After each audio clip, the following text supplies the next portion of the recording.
Dans le monde de la criminalistique, il existe des cas qui ébranlent la société par leur ambiguïté. L'histoire dont il est question ici a attiré l'attention du public précisément de cette manière. Un homme qui s'est plongé profondément dans les détails de cette affaire a risqué tout ce qu'il avait pour révéler ce qui, selon lui, avait été négligé par d'autres. Sa persistance dans la recherche de réponses a fait réfléchir beaucoup de gens. Se pourrait-il que le système ait commis une grave erreur dans ses conclusions ? Dans la petite ville espagnole d'Alcácer, dans la province de Valence, où vivaient seulement 7000 personnes, se sont produits des événements qui ont changé à jamais la vie des habitants. La soirée de novembre 1992 commença comme une journée ordinaire pour 4 amis d'école. Antonia Rodriguez, 15 ans, et ses 3 amis de 14 ans, Désiré Hernandez, Myriam Garcia et Esther Martinez. Elles attendaient impatiemment la fin des cours et se réjouissaient de leur prochaine rencontre. Après les cours, Fernando Garcia, le père de Myriam, vint chercher sa fille en voiture. Sur le chemin du retour, elle parla de ses succès scolaires et de ses rêves d'avenir, peinant à cacher son excitation pour la soirée à venir avec ses amis. Malheureusement, Fernando luttait ce jour-là contre une grippe et alla se reposer après avoir ramené sa fille. Les amis prévoyaient d'aller au Club Color, situé dans la ville voisine de Picassent, de l'autre côté de l'autoroute. Vers 7 heures, les amis se sont retrouvés chez Esther. Mais elle ne se sentait pas bien et resta chez elle, tandis que les autres voulaient poursuivre leur plan. L'heure n'était plus favorable pour les transports en commun. Alors qu'elles attendaient en vain le bus, Myriam appela chez elle espérant l'aide de son père. Sa mère décrocha le téléphone.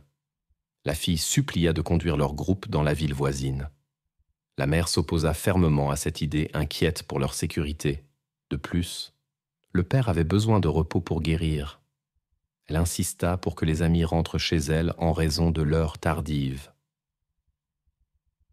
Myriam tenta une ruse et demanda la permission de dormir chez une amie. La mère vit à travers la supercherie et insista pour qu'elle rentre avant le couvre-feu. La fille accepta. Mais en réalité, les jeunes avaient d'autres plans. Elles décidèrent de se rendre au club par leurs propres moyens. À 8 heures du soir, les amis quittèrent la maison d'Esther et se mirent en route vers le club à pied. Pour elles, c'était leur première sortie de ce genre, un jour spécial. Toutes promirent à leurs parents de rentrer à l'heure, sans imaginer à quel point il serait difficile de tenir cette promesse. Cet appel téléphonique fut la dernière communication entre Myriam et sa mère. L'inquiétude commença à grandir lorsque Myriam eut 30 minutes de retard. La mère était bouleversée. Sa fillette n'était pas rentrée à l'heure et n'était pas chez son amie. À cette époque, les adolescents n'avaient pas encore de téléphone portable, ce qui rendait la situation particulièrement tendue. Il était impossible de contacter les jeunes filles. Dans une tentative de gérer son anxiété, la femme commença à appeler les parents d'autres amis. Elle espérait que Myriam, peut-être contrariée, était allée chez l'une d'entre elles. Elle se rassurait en pensant que sa fille ne voulait simplement pas rentrer, craignant une conversation désagréable. Mais ses espoirs s'évanouirent. Il s'avéra qu'aucune des participantes à la fête n'était chez elle. Leurs parents étaient également perplexes et tentaient de localiser leurs enfants. Le cadre temporel de la disparition restait flou. La dernière conversation avec Myriam avait eu lieu peu avant 20 heures, alors qu'elle s'apprêtait à quitter la maison d'Esther. La probabilité que les étudiantes cherchent un transport dans la rue était minime. Myriam n'avait pas d'argent. Toutes ses affaires étaient restées à la maison. Personne ne comprenait où chercher les adolescentes ni à quel point de leur trajet elles avaient disparu. Les parents devinrent actifs. Le père de Myriam se dirigea vers Picassent et la mère apprit par l'ami d'Esther les projets d'une fête au club nocturne Color. Malgré son inquiétude, l'homme essaya de garder son calme car sa fille avait toujours été raisonnable et avait évité les fréquentations douteuses. Il espérait la trouver avec ses amis près du club. Cependant, la recherche resta infructueuse.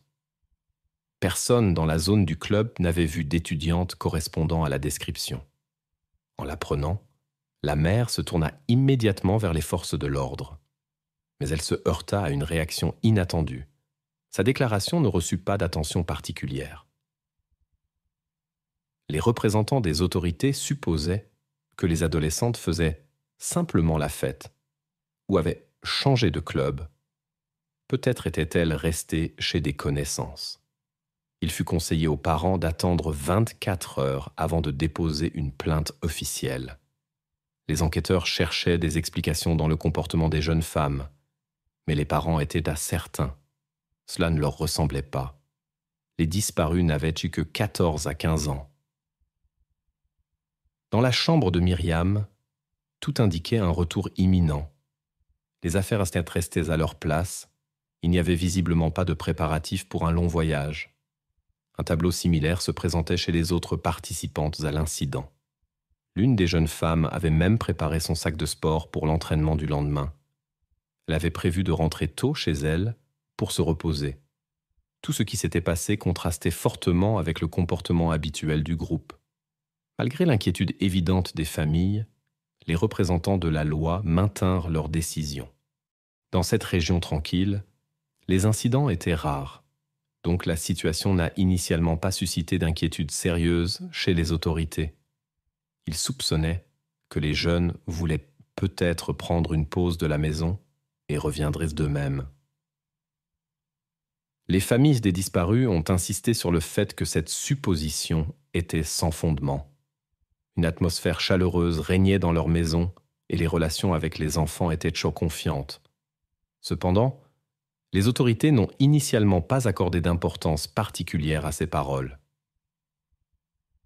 Les proches ont transmis aux autorités toutes les informations nécessaires sur l'apparence des jeunes, y compris des photos récentes.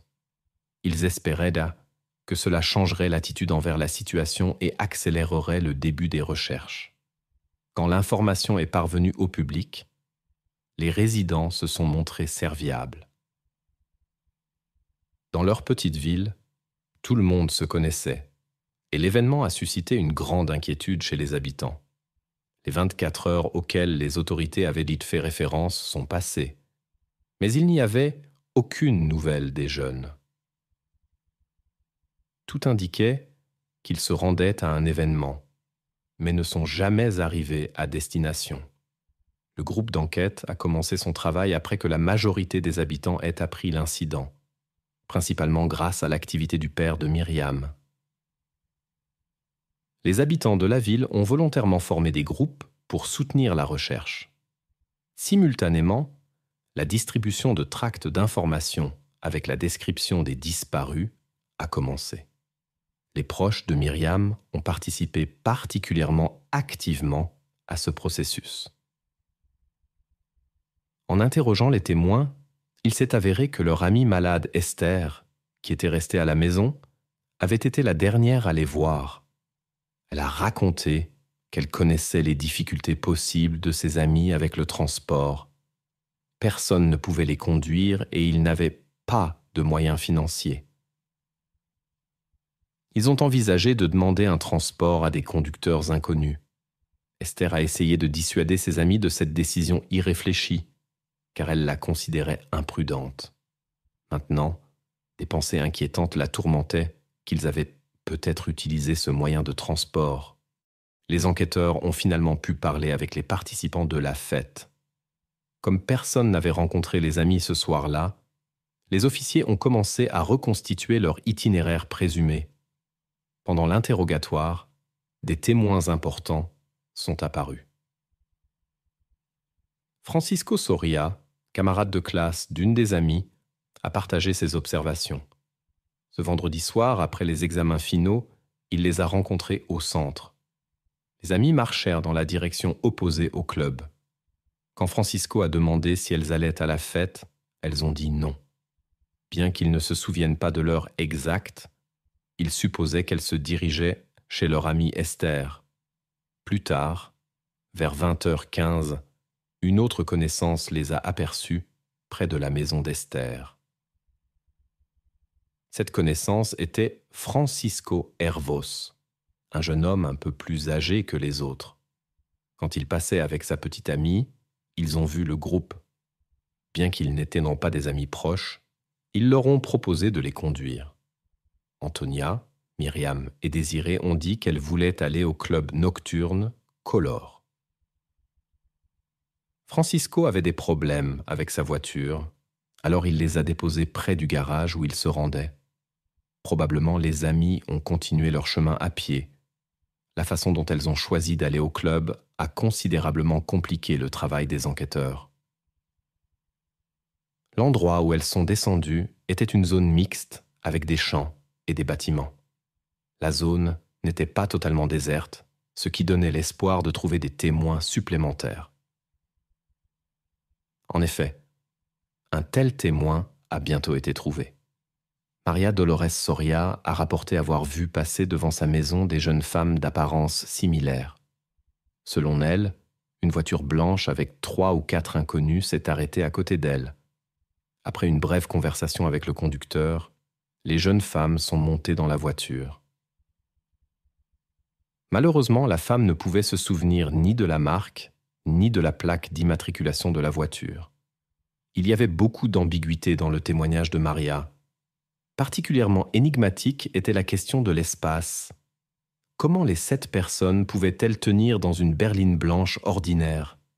La recherche était dans l'impasse et l'enthousiasme des autorités a nettement diminué. Quelques jours après le début de l'opération, les familles étaient sérieusement préoccupées par la possibilité que la recherche soit abandonnée. Dans ces circonstances, la famille de Myriam a intensifié sa coopération avec le public. Sous la direction du père de Myriam, ils ont organisé une vaste campagne d'information, distribution de tracts, participation à des émissions de radio et interviews à la télévision et dans la presse. L'activité du père de Myriam a dépassé tous les efforts des autorités, ce qui a provoqué des réactions mitigées dans la société. Certains soupçonnaient en quête même qu'il utilisait la situation pour gagner en notoriété. Cependant, leurs efforts ont porté leurs fruits. Tout le pays parlait de l'affaire, ce qui a poussé la police à intensifier l'enquête. Cela a eu des conséquences tant positives que négatives. D'une part, la possibilité d'obtenir de nouvelles informations est apparue. D'autre part, l'affaire a été accompagnée de rumeurs indésirables. Avec l'intérêt croissant du public, de plus en plus de personnes tentèrent d'apparaître dans les nouvelles en fournissant des informations peu fiables. Cela a créé des difficultés supplémentaires pour les enquêteurs et a affecté négativement le travail effectué par le père de Myriam. L'homme continuait à chercher inlassablement sa fille et considérait que le travail de la police n'était pas assez efficace. Pendant 1 mois et demi, 3 familles d'Alcacer se sont préparées à passer les fêtes sans leurs enfants. Il n'y avait pas de nouvelles et il semblait que l'enquête était au point mort. On ne peut qu'imaginer ce que les parents ont traversé dans cette totale incertitude. Le 27 janvier 1993, 2 apiculteurs se dirigeaient vers leur rucher dans la région montagneuse de la Romana, à environ 40 km de la maison des disparus. C'était un endroit isolé dans les montagnes, pratiquement impossible à trouver sans connaître la région. Pendant une journée de travail ordinaire, l'un d'eux remarqua un étrange scintillement dans les buissons. En s'approchant de l'endroit, ils virent de la terre remuée d'où dépassait un objet inhabituel. En l'examinant de plus près, il s'est avéré être une montre-bracelet. Les apiculteurs ont immédiatement signalé la découverte à la police. Les agents sont rapidement arrivés au rucher isolé. En examinant le terrain, ils ont découvert les 3 étudiantes disparues, cachées sous une couche de terre. Une commission spéciale a été formée pour enquêter sur cette découverte. Cependant, elle était composée de fonctionnaires sans expérience dans de tels cas. Cela a affecté la qualité de la phase initiale de l'enquête. le groupe d'enquête a immédiatement montré des lacunes importantes. Le site de la découverte n'a pas été correctement documenté par des photos et des examens approfondis. Le périmètre n'a été établi que plusieurs heures après l'arrivée des agents. Dans ces circonstances, de nombreux détails importants auraient pu être perdus ou endommagés. Les officiers ont concentré leurs recherches sur les environs du site. À proximité, outre les bâtiments apicoles, il y avait plusieurs petites fermes. Dans l'un de ces bâtiments, une boucle d'oreille ressemblant au bijou d'une des jeunes femmes disparues a été trouvée plus tard. Comme la découverte a été faite sur le territoire d'un rucher, une attention particulière a été accordée aux maisons des apiculteurs. Les enquêteurs espéraient y trouver des objets liés aux disparus. Cependant, après un premier interrogatoire et une perquisition des locaux, les apiculteurs ont été exclus du cercle des personnes d'intérêt pour l'enquête. En examinant le tapis, les experts ont trouvé de nombreuses traces d'ADN, mais la technologie du début des années 90 ne permettait pas une analyse complète.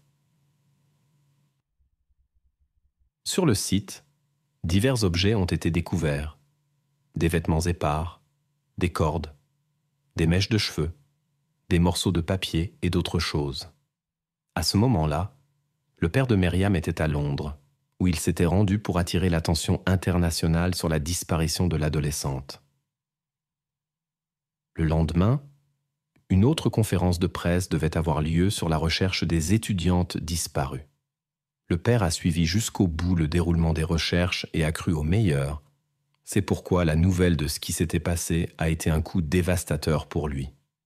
Il a immédiatement pris le premier vol disponible pour être avec sa famille. L'attention médiatique accrue sur les événements a joué un rôle négatif. Lorsque les agents sont venus avec l'annonce officielle aux familles, tout a été diffusé en direct. Le chagrin familial s'est transformé en une sorte de télé-réalité à l'échelle nationale. L'enquête progressa rapidement, et bientôt les autorités retrouvèrent la trace des suspects. Lors de l'examen minutieux de documents déchirés, un détail intéressant fut découvert. C'était un dossier médical de l'hôpital local. Le document appartenait à Henrik Engels, 25 ans, qui avait été traité en 1992. La famille Engels possédait une petite maison près de la scène de crime. C'est là que fut retrouvée plus tard la boucle d'oreille perdue. Les dossiers médicaux montraient qu'Henrik était en traitement pour schizophrénie et particularité du développement. L'attention des enquêteurs se porta également sur son frère Antonio, qui avait accès à la maison et avait eu des démêlés avec la justice. Les tentatives pour retrouver Antonio restèrent infructueuses. Il disparut soudainement, ce qui intensifia l'intérêt des autorités pour sa personne. L'enquête révéla l'implication de plusieurs personnes dans l'incident, ce qui conduisit à examiner l'entourage des frères. Ainsi, leur ami de 23 ans, Miguel Ricard, entra dans le champ de l'enquête. Miguel se montra sincèrement surpris en apprenant les soupçons qui pesaient sur lui. Les enquêteurs soulignèrent particulièrement qu'il possédait une Opel Corsa blanche, une voiture similaire à celle qu'un témoin avait remarquée près des jeunes cette nuit-là. Un détail important à noter. C'était une compacte 2 portes qui ne pouvait physiquement pas accueillir 7 personnes. Pendant l'interrogatoire, on demanda à Miguel s'il avait prêté sa voiture à quelqu'un. Il le nia d'abord, puis admit qu'il la prêtait occasionnellement à Antonio. Cet aveu souleva des questions supplémentaires. Antonio n'avait pas de permis de conduire et certaines connaissances affirmaient qu'il ne savait même pas conduire. Ces incohérences ne firent qu'intensifier l'intérêt des enquêteurs pour ce groupe de personnes. Lors du premier entretien avec les enquêteurs, Miguel a parlé de sa connaissance d'Antonio, avec qui il avait été ami pendant plusieurs années. Il a admis n'avoir plus eu de contact avec son ami depuis longtemps et ne pas connaître sa localisation actuelle. Selon Miguel, Antonio avait un tempérament explosif et possiblement certains troubles du comportement, raison pour laquelle les autres devraient être prudents en sa présence.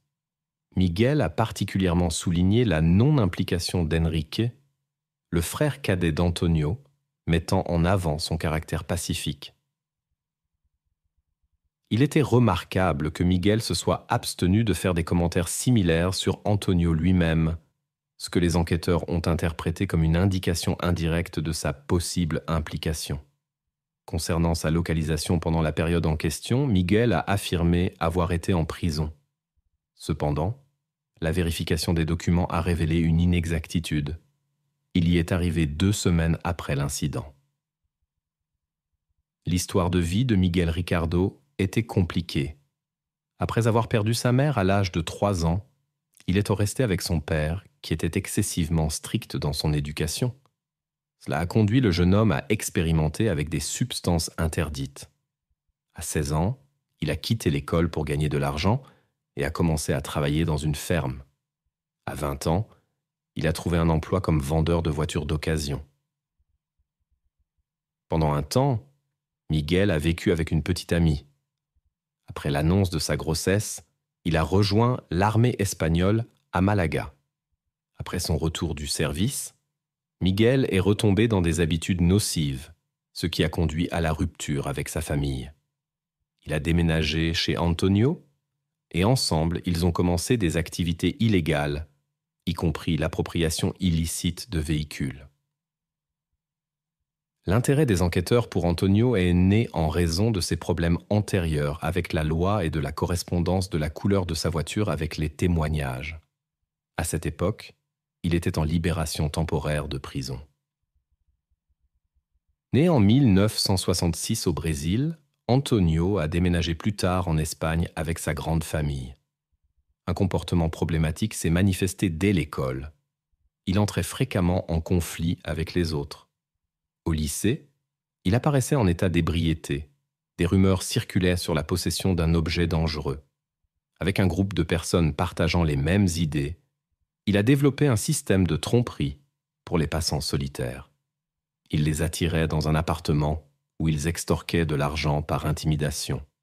L'occupation lucrative s'accompagnait de la consommation de substances interdites.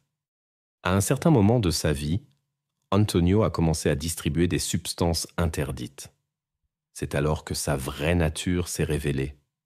Pour étendre ses activités, il avait besoin d'assistants et a recruté une femme nommée Nuria Pera.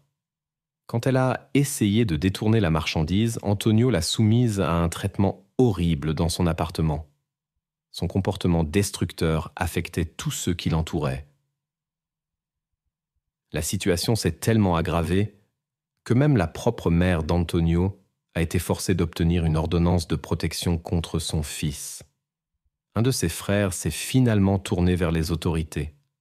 Pour ses actions contre Nuria et le trafic illégal de substances, Antonio risquait 9 ans de prison. Lorsque les incidents avec les étudiantes se sont produits, le jeune homme était en liberté conditionnelle pour bonne conduite. Sa disparition ultérieure a été liée à cet incident. Une petite maison près d'un rucher a particulièrement attiré l'attention des enquêteurs, où ils ont trouvé une situation très inquiétante. Différentes versions de cette histoire ont circulé. Dès le début, il y avait des doutes sur l'implication d'Antonio et Miguel dans ces événements. Des soupçons sont apparus que les jeunes hommes pourraient n'être qu'une partie d'un système plus complexe, soutenu par des personnes influentes. Après une série d'interrogatoires, Miguel a avoué. L'affaire semblait résolue, mais plus tard, ses aveux ont été répétitivement mis en doute. Miguel a affirmé qu'ils avaient été obtenus sous la contrainte. Ces déclarations ont renforcé la conviction du père de Myriam que les enquêteurs avaient commis de graves erreurs dans l'enquête. La question de l'implication d'Antonio et Miguel est restée sans réponse. Même entre les familles des personnes concernées, des désaccords sont apparus. Certains soutenaient la position du père de Myriam, d'autres s'opposaient à ses actions. Sous l'observation attentive de la presse, la situation est devenue le procès le plus sensationnel de l'histoire du pays. Les méthodes de travail de la police ont suscité de nombreuses controverses. Dans les déclarations de Miguel, il n'y avait pas de cohérence. Elles changeaient à chaque nouvel interrogatoire. Les enregistrements des enquêteurs ressemblaient à une collection de fragments décousus. Les défenseurs de Miguel ont affirmé que les enquêteurs l'avaient simplement guidé vers les réponses qu'ils souhaitaient. Selon les dossiers de l'affaire, tout a commencé le 13, quand Antonio et sa connaissance circulaient dans une voiture blanche sur une rue le soir. Sur leur chemin, ils ont rencontré 3 jeunes femmes qui se dirigeaient vers un club. Comme il a été affirmé dans les témoignages initiaux, Antonio a insisté pour emmener les femmes contre leur volonté quand il a remarqué leur inquiétude évidente à la vue de la voiture étrangère. Son compagnon lui a demandé de s'arrêter et de laisser partir les femmes, mais Antonio est resté inflexible. Ils ont conduit vers une zone déserte où, selon les documents d'enquête, des actes illégaux ont été commis. Ensuite, les accompagnateurs se sont rendus dans une région montagneuse près d'un rucher. À cet endroit, comme noté dans les dossiers, les actes illégaux envers les femmes se sont poursuivis. Les événements dans la cabane ont duré plusieurs jours. Dans son témoignage, le compagnon d'Antonio a affirmé avoir essayé d'arrêter ce qui se passait, mais avoir été forcé de participer sous la pression pour sa propre sécurité. Selon cette version, les femmes ont demandé de l'aide, mais Antonio a utilisé la violence physique pour les calmer. Après une longue captivité, leur trace a été perdue. Selon le témoin, elles ont été cachées sur le terrain du rucher. Plus tard, quand un défenseur a repris l'affaire, le jeune homme s'est rétracté de ses déclarations antérieures et a affirmé avoir été mis sous pression par les enquêteurs. En vérifiant ces allégations, le père de Myriam a découvert que les interrogatoires n'avaient pas été correctement documentés. Selon le parent, cela indiquait un parti pris des autorités policières. Il n'y avait pas d'enregistrement audio ou vidéo des interrogatoires, seulement des protocoles imprimés. Le suspect a eu des difficultés importantes dès le début de l'enquête, particulièrement avec la représentation légale. Pendant l'enquête, 7 avocats se sont succédés. Cela a créé des difficultés car l'affaire a duré 4 ans. Le dernier défenseur, apparu peu avant les audiences, a dû étudier plus de 800 documents, y compris les témoignages et les rapports d'experts. Pendant cette période, la criminalistique a fait des progrès significatifs. De nouvelles méthodes d'analyse ADN ont été développées. Il est notable que toutes les preuves recueillies, échantillons biologiques, n'indiquaient ni la participation de Miguel, ni celle d'Antonio. Sur le tapis trouvé, il y avait des traces qui ne pouvaient pas être examinées avec les méthodes du début des années 90. Une nouvelle possibilité d'analyse est apparue littéralement à la veille du procès. Fernando, le père de Myriam, a déposé une demande de temps supplémentaire pour un examen indépendant des preuves existantes. Il a contacté un criminologue expérimenté qui avait une grande expérience des cas complexes. Les événements liés à la disparition de sa fille ont complètement changé la vie de Fernando. Il a quitté son travail et s'est plongé dans ses propres enquêtes. Sa femme a raconté plus tard comment les événements d'Alcácer ont détruit leur vie familiale. Matilda a développé de graves problèmes de santé. On lui a diagnostiqué un cancer.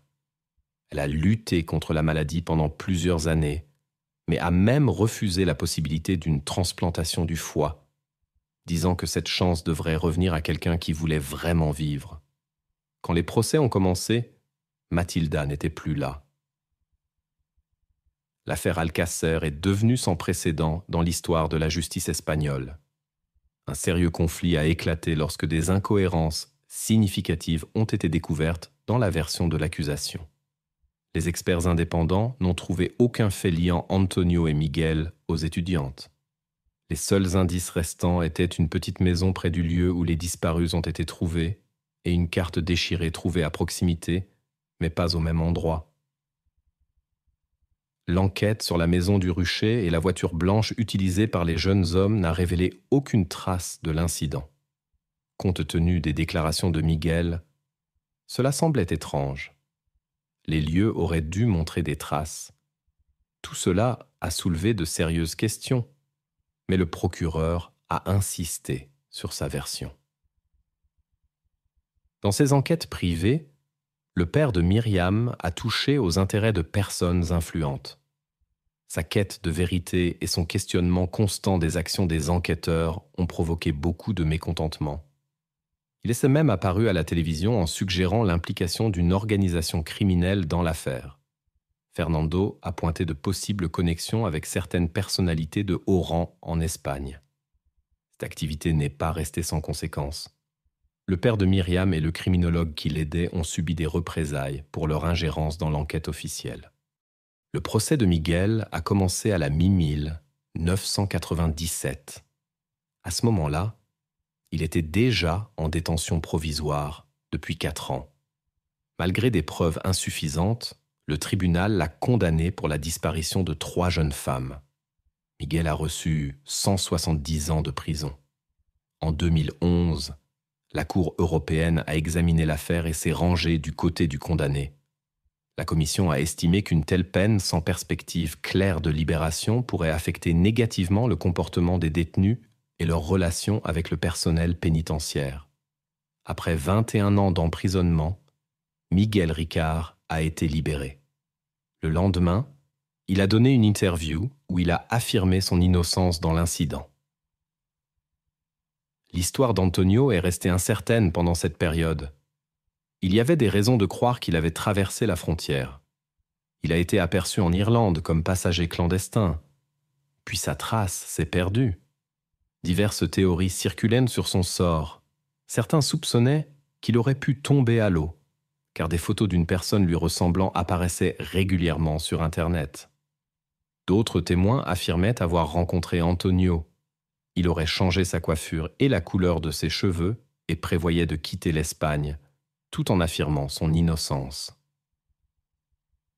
Beaucoup croient qu'il a réussi à se cacher à l'étranger.